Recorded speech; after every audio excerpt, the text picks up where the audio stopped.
Of special interest to us is a man who was working here in Plymouth in the middle of the 18th century. His name was William Cookworthy. He was a chemist by profession, but his passion was porcelain, and for 20 years he struggled trying to find the secret of making true or hard-paste porcelain. Eventually, in 1768, he succeeded, and these are among his earliest pieces. Porcelain like this, the first to be made in Britain, is as rare now as hen's teeth. This piece, for instance, authenticated on the bottom, William Cookworthy, Factory, Plymouth, 1770. And the collection of Plymouth porcelain here in the city's museum and art gallery is unquestionably one of the finest and most comprehensive anywhere in the world.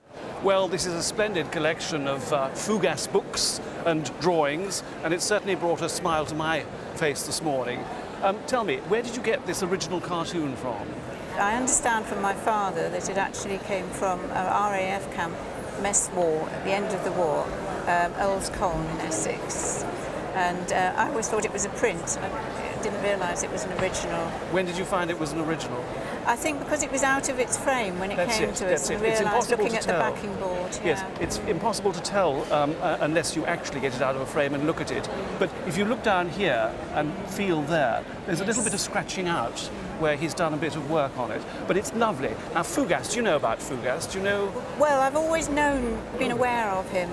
The books Careless were always Talks, in the house, yes. Cost Lives and all that sort of thing.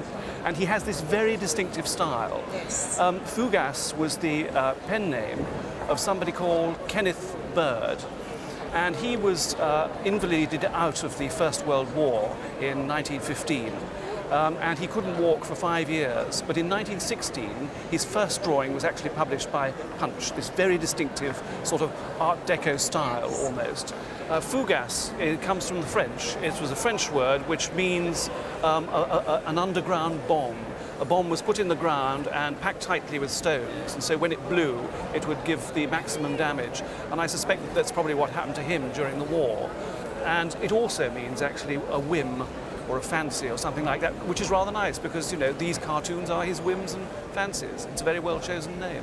Look at this one, this lovely one, the park keeper calling all out when all the railings have been taken for the war effort. And this one too, the war's humanising influence, the shelter trench.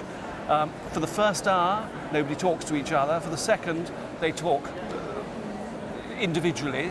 And then the third hour, they're all talking, and 4 hours following, they're all fast asleep. It's just lovely. Now, these books that you've got here, they're lovely, but they're not in very good condition, I have to say, so they're not going to be of any great commercial value. But this here, this does have a value, this original cartoon.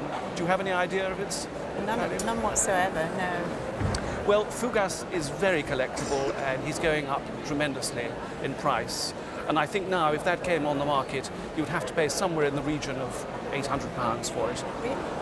That's nice, very nice. Well, thank you for bringing it here. Thank you.